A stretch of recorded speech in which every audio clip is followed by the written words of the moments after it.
Pagod at pareho kami napasalampak ni Rosenda sa sofa. Hindi na muna ako tumuloy sa private office ko dahil mas gusto ko makipagkwentuhan sa kanya. Kamusta palang seminar kanina?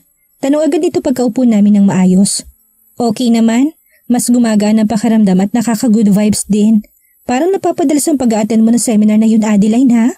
Ngumiti ako ng bahagya dito. Maganda naman kasing sinusulong nila sa program na yun. Ito yung talagang nakakatulong sa mga taong yun upang maibsan ang malalim na paghihirap at awa sa sarili. Even though hindi ako nagdusa sa pagkakaroon ng stress at depression. Hindi ba maganda? Nakasama ka na sa akin ng nakaraang buwan na. You said you feel better after the seminar. Yeah, feel ko yung positivity. Pero what I'm saying is, bakit dumadalas ka doon? Aampunin ko kasi si Eileen Luisa. So kailangan ko matuto't magsanay kung paano makipag-usap sa kanya kapag siya nasa ilalim ng malalim na depression. Hindi ka ba natatakot? Umiling ako dito.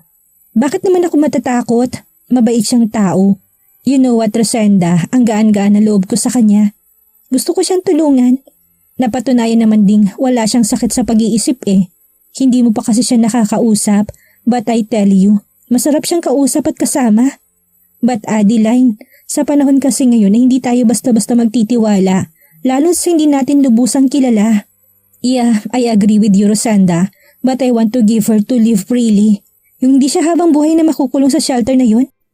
And let me tell you how many years she live and stay in the shelter. Ni isang guli wala siyang nagawa. She really acts as if she's a normal person. Oo, syempre, siya talaga isang normal na tao. Kaya na siya tulad at sobrang nalulungkot ay dahil sa kanyang mga pinagdaanan. She lost her family and she's living alone, kaya siya sobrang na-depressed.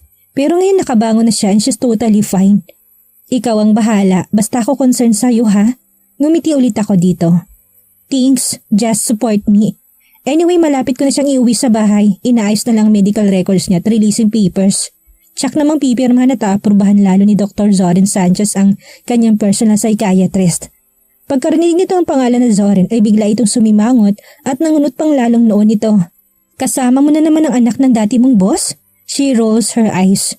Malamang, isa siya sa license head ng program na yon at siya rin ang personal na mahawak ng case ni Aling Luisa.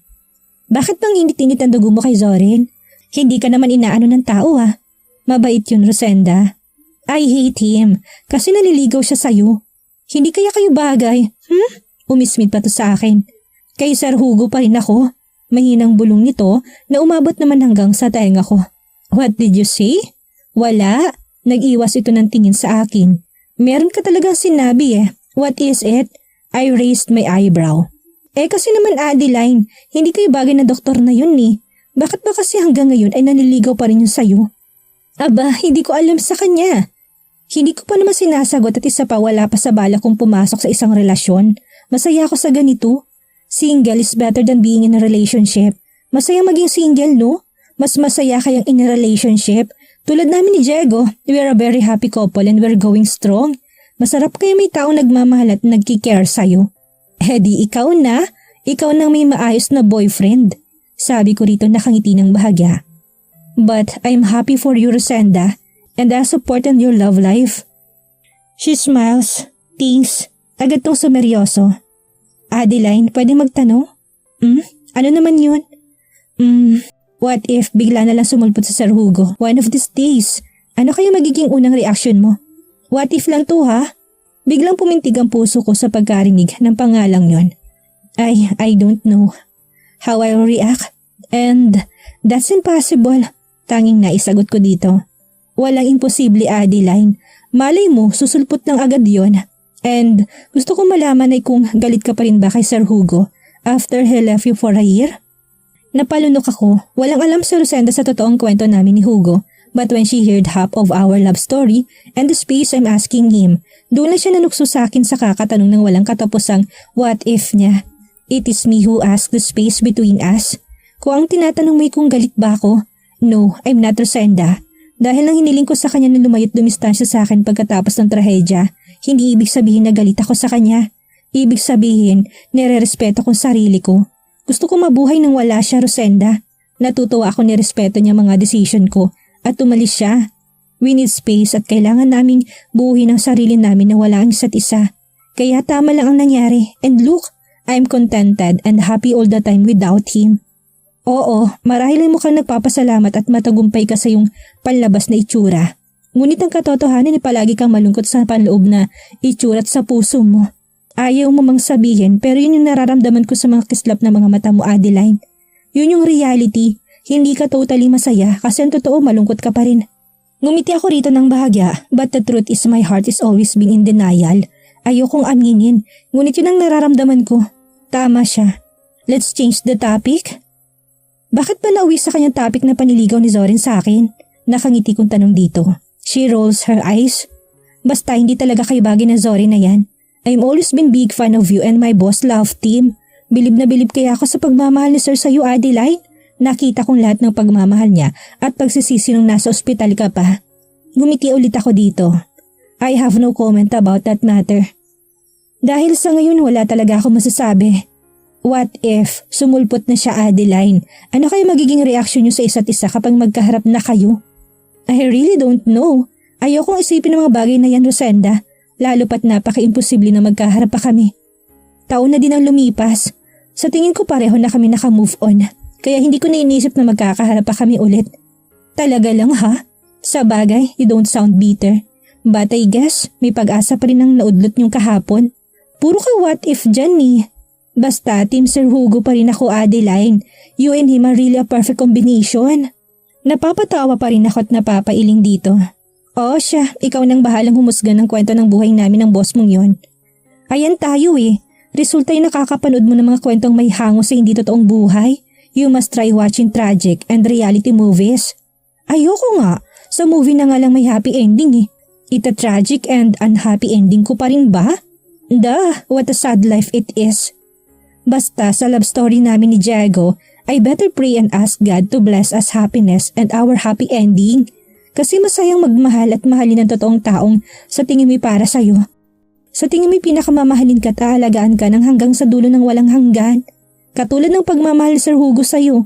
Kahit mahirap para sa side niya, pero ikaw pa rin ang kanyang inuna kaysa sa sarili niya. Binigyan ka niya ng space kahit na sobrang hirap niyang iwan ka. Ganun ang pagmamahal, handang umunaw at magsakripisyo ng sariling kaligayahan. Kumabog biglang puso ko. Pero wala pa rin akong komento kahit pa gustong gusto ko na siyang tanungin kung nasaan ang dating boss niya. Pero wala akong lakas ng loob magtanong dito. I know, may alam ito base sa kanyang himig at pananalita. Naniniwala kong malapit na siyang magpakita sa akin. Baka bukas, mamaya o sa araw na to. Handa na ako kapag natapos ng oras na yon. Handa na akong harapin siya. Oo, hanggang sa muli nating pagkikita, Hugo. I'm driving when my phone keeps ringing. Walang katapusan. Napamulat ako ng mata nang makita kong pangatlong beses na akong tinatawag ni Luna. Wala akong magawa kung hindi connect ang tawag nito sa Bluetooth earphone ko. Where are you now, Adeline? We're waiting for you here. Yun agad ang bungad dito sa akin sa kabilang linya. Tsk, huwag kang atat masyado dyan ha. Anyway, I'm on my way to your mansion, Luna. Oh good, akala ko naman kasi hindi ka pupunta. Kanina pa kasi ako tawag ng tawag sa'yo. So ingat sa pagdadrive ha? Dapat kasi kumuha ka nalang ng driver mo. Kahit ako nalang magpapaswaldo basta lang safe ka. I don't need a driver, Luna. Kaya ko sarili ko. My God naman, ang tagal-tagal na aksidenteng yun. Hanggang ngayon nag-aalala ka pa rin ba? Eh kasi naman nakakatakot yun eh. You can't blame me though. Then let's end this call now. Kaya nga hindi ko sinasagot ang tawag mo kasi nagdadrive ako eh. Sagot ko dito. It's true. Ayoko na sumagot ng mga tawag sa tuwing nagdadrive ako ng kotse. Ganun-ganun kasi ang nangyari noong naka-aksidente ako 1 year ago. Oh, I'm sorry. Sige na. Bye for now and see you later, Adeline. Please slow down while driving and take care, okay? Huling paalala nito sa kabilang linya. Okay, thanks. Bye, Luna. See you later. I sighed when she finally ends our conversation.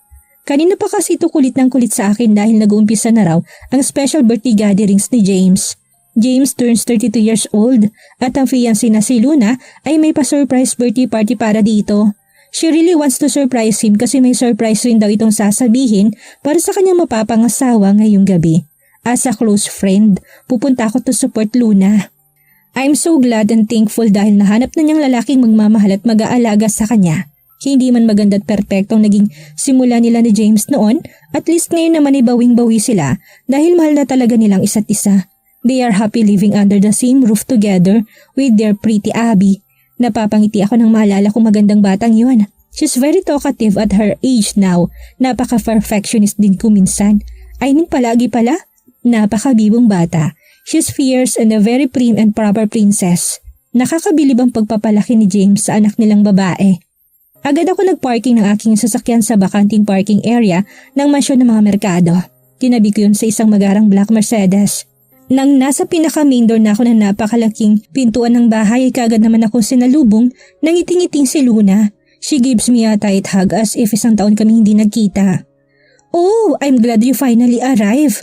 Kanina pa talaga kita hinihintay dito eh. She says sa tinila na ako patungong hardin kung saan nagmumulang malakas na ingay ng musika at ingay ng mga bisita nila. Hindi mo ko na-inform na ganito pala kagara ng paparty mo kay James ha? Ngumitito na may pungay sa mga mata. She looks very in love with him. Anong hindi? I told you I have arranged his birthday party tonight. Anong akala mo? Tayo-tayo lang? Duh! Paano ko ipagsisigawan sa lahat na mahal kong asawa ko? Aber? Asawa? Kasal na ba kayo? Sa pagkakaalam ko engaged pa kayo nun ah. We're living in together since then. So asawa ko na siya. Walang pinagkaiba doon. At isa pa malapit na rin ang kasal namin. Whatever, basta happy ako sa inyo. That's all, sabi ko rito. Ngunit sinamangutan ko naman ito. Pero nakakainis ka pa rin, hindi mo ko in-inform talaga. Ang dami niyo palang mga bisita. Look what I'm wearing, I didn't dress a casual one year. Galing pa kasi ako sa office ko eh. Luna slowly laughed at me. What is your problem with that office attire? Tukoy nito sa suot ko. Adeline, kahit hindi naaayon ang suot mo, napaka-elegante mo pa rin tignan. Mukha ka rin party woman ngayong gabi. Sa iyong puting turtleneck na manggas at high-waist na palda. Wala silang panama sa pagdadala mo ng maayos na damit. And of course, we are too beautiful than all of them. Kaya huwag ka na mag-alala, mas formal kang tignan kaysa sa kanila at mas nakakaangat ang ganda mo sa kanila. Nax, you are really a good friend. Sige na nga, absuelto ka na. Sabi ko habang nakangisi. Wala na rin naman akong magagawa. Nandito na ako eh. Hindi mo naman din siguro ko papayagang umuwi. Luna thumbs up. Hindi, so come and I'll introduce you to our other guest, Sisi. Hinila na niya ako patungong buluwagan. Okay, we move to James' direction. Dumikit agad dito kay James. Then I send my personal greeting to her partner. Nakipagkamay din ako sa mga taong pinapakilala ng dalawa sa akin. Nakipangitian at nakipag-usap din ako ng bahagya. I heard you're an architect, Adeline. Napalingon ako sa gawin ni Raven, ang isa pang pinsan ni James. Tapos sinulyapan ko yung babae sa gilid niya. Ang nagtanong sa akin isa sa pinakilala ni Luna and it's Daniela Wilson. Tumango ako. Yes, I am. Tipid kong sagot dito. Wow, same here. I'm also an architect. Sabi nito na may ngiti sa labi. I also heard you run your own business, for the artwork and gallery painting shop. Is it true? Nakangiting tumango ulit ako dito. Yes. Wow, can I visit there together with my friends and their kids too? Sabi ni Daniela na bumilog pang mga mata. Oh sure, sa tingin ko mag-i-enjoy ang anak ng mga kaibigan mo because it's a Disney for the artwork. Kaya ma-appreciate yun ng mga bata. Talaga? I'm also a big fan of Disney stuff. At gusto ko rin makita mga paintings na gawa mo. She says, walang bahid na kaplastikan. Sure, you can visit us anytime. Bukas kami ng Monday to Sunday, 9 a.m. to 7 p.m. Here, kinuha kong wallet ko sa loob ng maliit kong handbag. Then I gave her my business card. Inabot naman niya yon at binasa. Oh God, this is somewhere near Maldita's building. Medyo magkalapit lang pala tayo. Anytime makakapunta ako pag may time ako. Nasa boses pa rin itong excitement. Maldita? Is it the Maldita Suites and Clothing Incorporation building? Tanong ko rito. Malapit nga lang yun, banda sa HD4D Art House ko. Ngumiti ulit ito at tumango. Yap, yun nga, sagot nito. Doon ka nagtatrabaho? Oo, tipid ito sagot sa akin. She's one of the owner, Adeline. Hindi nga lang halata. Raven? Tinapik nito si Raven sa balikat and dagay smirk. What? Hindi ba totoo naman? Isa ka sa may-ari nun? Namamanghang ngumiti ako dito. Talaga, Daniela? So ikaw palang isa sa 4 na magkakaibigan? Wow, I didn't expect mamimit kong isa sa may-ari ng isang sikat na clothing business ng bansa. Kaya pala sa suot pa lang niyang dress ay may tatak na Maldita style na hindi pang karaniwan. It's a simple dress with a touch of elegance. Doon kaya kami ni Luna nagpapa-personalize ng pang-office attire and the Maldita is one of my best choices when it comes to my business needs. Doon ako nagpapagawa ng uniform ko sa mga empleyado ko. Lahat, even my curtains and etc. Sabi ko rito. I already know her Adeline. Namit ko na din ang 3 pang may-ari na kaibigan niya. Sa kanila kasi kami ni James nagpagawa ng damit pang kasal ko pati na sa lahat ng abi namin. Right, Daddy? Luna smirks to James. Yeah, it's Raven's recommendation. Personal niya rin kasing kilala si Daniela at mga asawa ng mga kaibigan ni Daniela. Sagot naman ni James na nakakbay pa kay Luna. Kaya hindi na talaga ako ng problema. Super thankful talaga ako sa tulong ni Daniela, sabi ni James. Namumulan tumingin sa lahat si Daniela. Don't mention it, Luna. Kasi si Atasha Gomez, yung halos tumulong at gumawa ng wedding gowns mo at mga abay. Oo nga ang galing at ang bait talaga niya. Ang babait din ng iba pang Malditas owner. Pero sa'yo pa rin ang una ng papasalamat, Ayesha. Nakangiting pahayag ni Luna. But I'm wondering. Daniela frown. Bakit Maldita ang tagline ng business nyo? Tanong ni Luna. She has a point. Bakit nga ba Maldita? It's because we're really a Maldita. A bully. Ang pilya rin namin noon. Kaya binansagan kaming mga Maldita since our high school life. Till we graduated from college. At isa pa, Maldita rin ang tawag namin sa isa't isa. Wow, sounds interesting ha? Luna utters. Lahat naman kasi tayong mga babae may pagkamaldita at pilya. Tayo sa sarili natin. They both laugh. I agree. I say while I'm laughing with them. Hanggang ngayon naman ay ganun pa rin. Maldita pa rin. Raven and James silently murmurs. What did you say? Danielle and Luna frown and face their partners. Wala, I said you're beautiful babe. Raven to Daniela.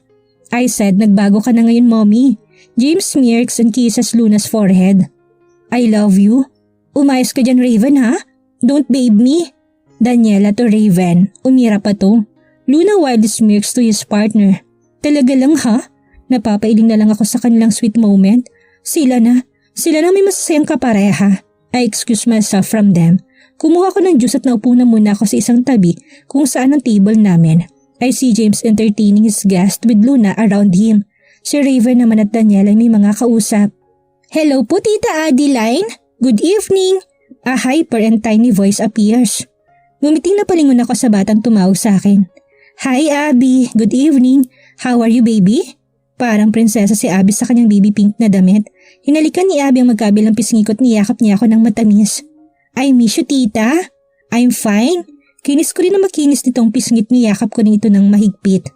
Ikaw tita, kamusta ka na? Tanong nito umupo pa sa lap ko paharap sa akin. Ngumiti ako rito tinayos ang ilang hibla ng buhok nito na tumabing sa magandang mukha niya. I'm also fine baby, I miss you too. Abby smiles widely. Gustong gusto talaga niyang binibaby ko siya. Anyway, I have something for you little princess. Talaga po? Ano po yun tita?